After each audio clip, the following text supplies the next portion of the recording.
privately owned, all revenues being generated within the footprint of the arena in terms of taxes would go to help pay down the debt of the facility. That was common to both proposals. The only difference between the two proposals is in one case, the mortgage risk is held by the private sector, and in one case, the mortgage risk is held by the public sector.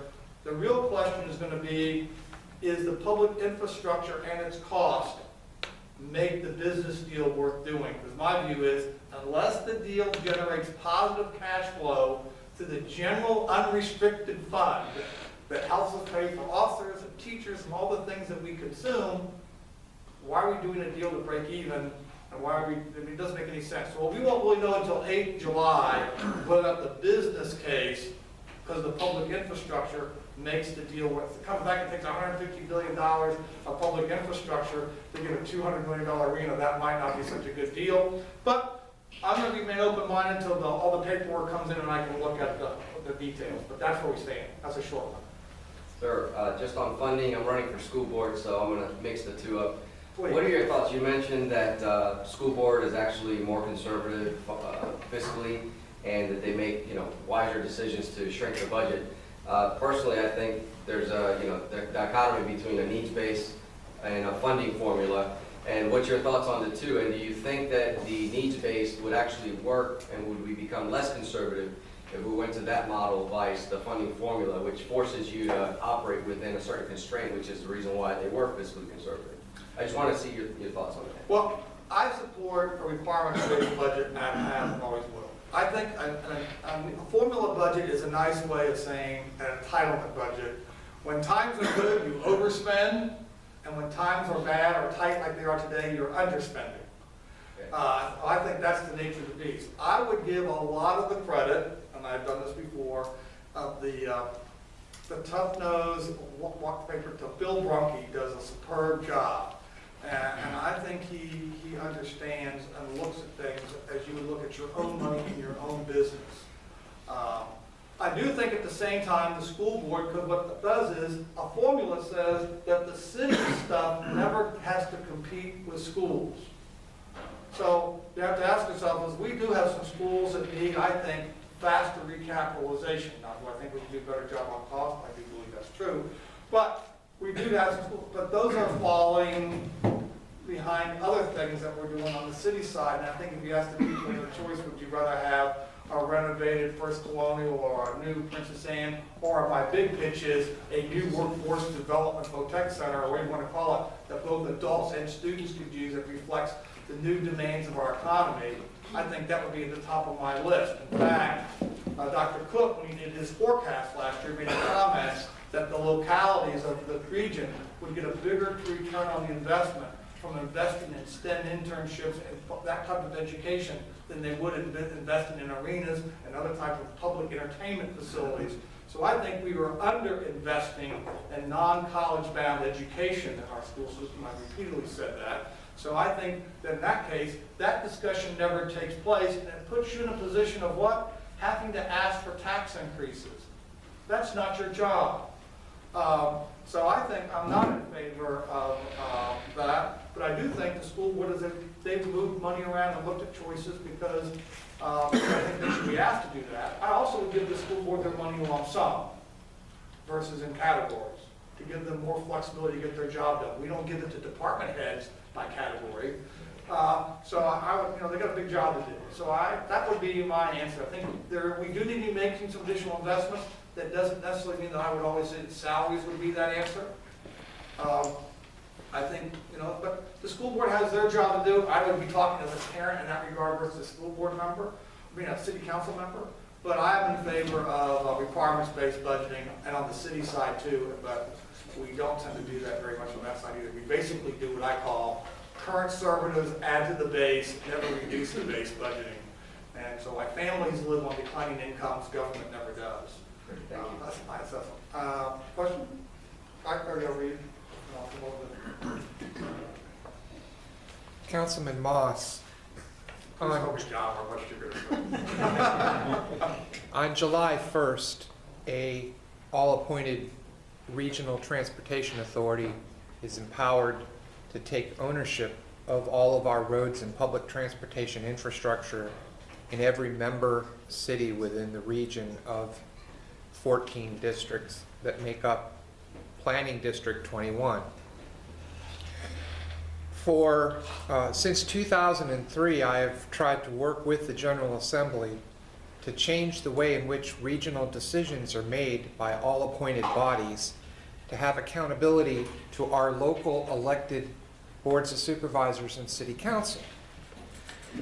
It's possible for the Virginia Beach City Council to pass an ordinance requiring that every vote on a regional matter, which are billions and billions of dollars and tolls and public-private partnerships, requires a majority vote of city council and a public debate at our local city council where our representatives can be held accountable for those decisions. Currently, there's nothing that requires that, so only the mayor speaks on his own volition for the entire city of Virginia Beach, and in effect, combined with Mayor Frame of Norfolk, represents the majority power to dictate to the entire region how our transportation, tax dollars, roads, tolls, everything can be done. Would you support and work with me to get at least the opportunity to have City Council in Virginia Beach pass an ordinance to create a directed vote to the mayor, so that when a topic of Virginia Beach supporting a $5 billion third crossing for the port comes up, we get to talk to the people we elected at our local city council, debate that issue, and you're on the record what your position is voting on that funding, and that direction is dictated to the mayor to go to that regional body and say, my council voted yes or my council voted no, therefore I'm casting my vote in that direction. If we can find a second for that, I'm not opposed to having that direction, but here's the important piece. It would be as you well know, a non-binding guidance to the mayor, because he's appointed by his position, but he is an independent member as that position, and he's not there as the council, he's there as a person who happens to also be the mayor. That's kind of interesting thing, is we could not direct the mayor how to cast his vote on that body, just so you know legally, the way it was set up. I think that was done on purpose. You know, just like the General Assembly couldn't pass a bill telling Chris Dolly how to vote because they are now a member of a commission. That's the body they're voting on. That's the body they're serving on. So would it make it politically difficult for him not to vote the way the council did?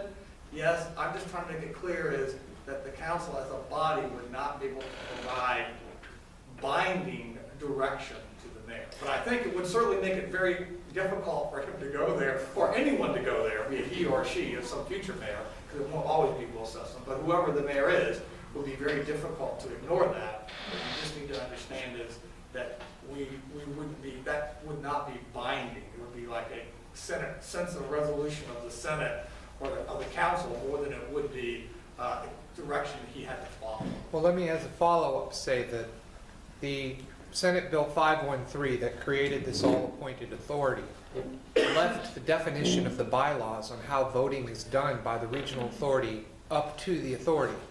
Secretary of Transportation Aubrey Lane and Town Bank Director gave direction to that body and said, here are the bylaws I want you to follow, but there's no legal requirement that they do.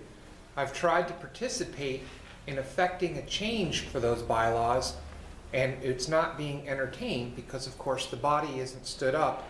So they're going to vote to adopt the bylaws at the first meeting that no one here has seen, and no one has had any input on it. I recommend that that change I suggested, see, I'm a fan of taxation with representation. I'm not a fan of all appointed governing. You're going to run for re-election and we either vote for you or you don't. But nobody votes for the people on that body. So I guess my question to you would be, can we get some kind of support from City Council at least to recommend changes to those bylaws, which would in fact be binding? The council, in fact, the majority of the council endorsed the very legislation of which you speak I was the only council member that I know of that actually wrote to all the members by email and spoke with them in person during that bill's formulation, suggesting a number of changes, just like Diana did, none of which happened. So I think it's not realistic to expect that there'll be any council action to say that we want to. Matter of fact, I think most of them would probably say the General Assembly has spoken, we have no jurisdiction to provide, which we don't, direction to that group, and I would not expect council to take any action with regards to that commission in any way. All right, thank you. I think that's a realistic assessment. Yes, sir. I believe the council is of, by, and for the developers. I'm so happy that you're here, John, and I wonder if you have any allies on the council. And I think each one of us should try to bring a friend to the meeting, and I think that we should get some publicity for the meetings in the newspaper or somewhere else, so we can have a good crowd here and would also help you with your reelection. Well, first of all, if you watch council, and we vote probably 98.5% of the time the same on these issues. And when you look at the issues, I want to, because you can have lots of reasons to disagree with council members, and that's what America's all about, you know.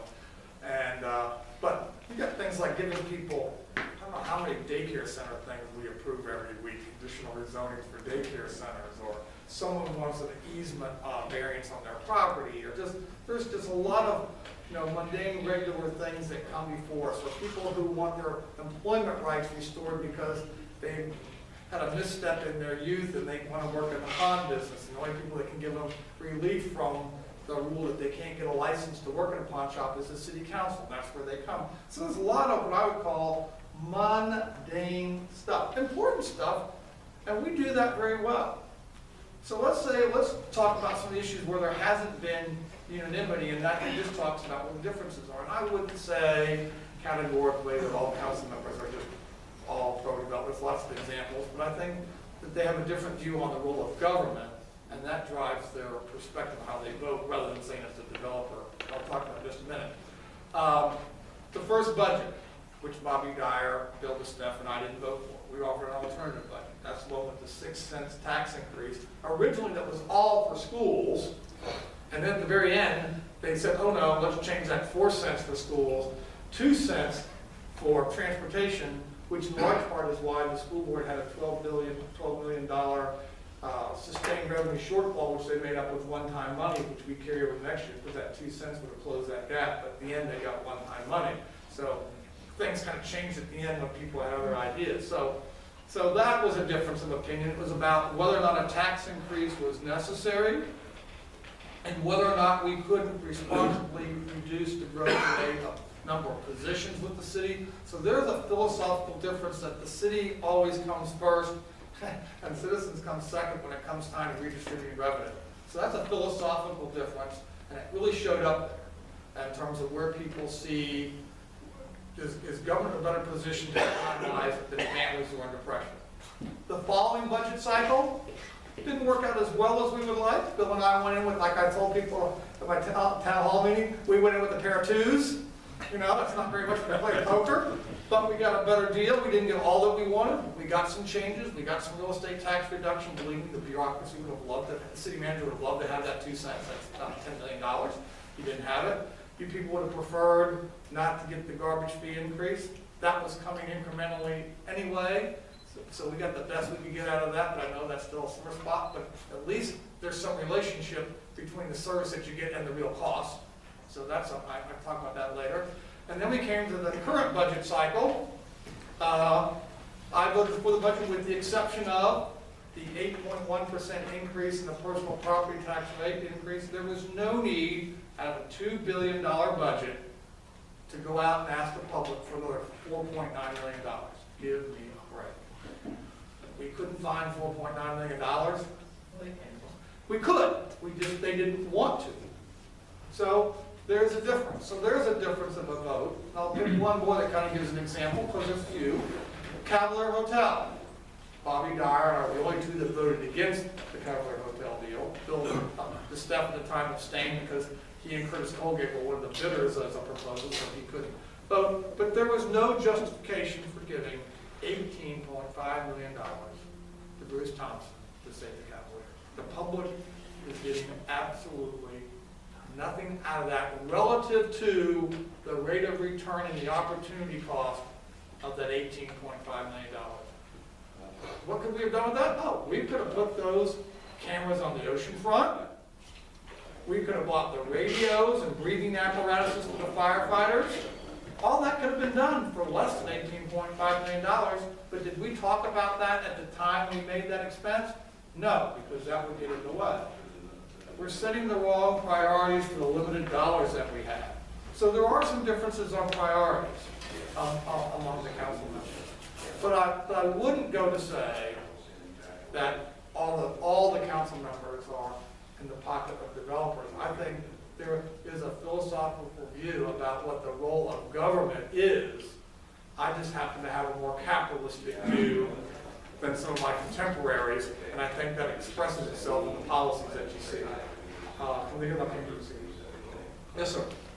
I agree with you on almost everything. I'd like you to talk a little bit about the water bills and the sewerage, and the runoff bill. In my case, in the last 2 or 3 years, I've seen it go up about 200%, I guess, because it went from, maybe $50, $60. It's about 150, 60 now. Where's that coming from and going? I mean, that's an awful lot for the service we get. It is. Okay, well, I will reply by that, but we'll talk about that. The rain tax, as I call it, was adopted in 1993. I was on council at the time, so was Robert Dean. I think we were the two people, maybe Nancy Parker, that voted against it. And say, well, why? First, the reason that was causing the expense, the requirement for the expenditure, was the EPA put out new regulations and rules about how we had to improve runoff water that went into navigable and other kind of waterways. So that's water off the roads, parking lot yard, actually ends up in the Lynn Haven or the Back Bay or whatever it is. There was a thing we had to reduce not only the suspended solids that were in that water, but also overall water quality. And they gave some numbers, I can't remember the time. And so the city said, well, this is the bill we have to pay. They wanted to create a fee. And I said, well, wait a minute, a fee says that you are able to, like when they come pick up your trash, you get a direct service. Your trash gets picked up, they get your refrigerator, they get your TV, whatever they go. You're getting something that's a service. And there's some relationship between what you produce. But with the stormwater drain tax, as you know, you pay on this mythical thing called residential unit. And so whether you're a townhome or in a condo, or you're on 5 acres or 1 acre, your cost is the same. So there's no relationship between the amount of runoff your property produces and what you get billed. There's none. So it doesn't meet the test of a fee. So we were pushing for, if we need to do this, we should be doing this as a tax. But why would someone be motivated to want to have it to be a fee? Well, if you issue debt on a tax, you're issuing GOB, general obligation debt, which counts against the city's charter limit. But if you issue revenue bonds, because they're attached to a fee in an enterprise, that debt doesn't count because it's only constrained to be paid for by the revenues, and it's not backed by the good faith and credit of the city. I will argue that we chose this path for debt management issues to issue more debt rather than the fact that it met the attributes of a fee. That being said, we have a fee. So now you walk on and say, well, now what has caused this fee to go up? Well, as you probably read in the paper, over the years, the improvement in the health of the Chesapeake Bay has not been what people thought it should be, agricultural runoff, whatever. So the EPA and others sued all the states that were New York, Pennsylvania, Delaware, everybody who feeds the Chesapeake Bay watershed, and all the people ended up signing a consent decree that they would do the following extra things and do all this stuff. That's why you see a lot more dry retention basins, wet retention basins. We're doing more to clean and dredge out the material to make sure we got the carrying capacity and all these stormwater retention plans, right? So that now we have to also do water sampling at the outfalls to check to see if we're reducing the amount of suspended solids,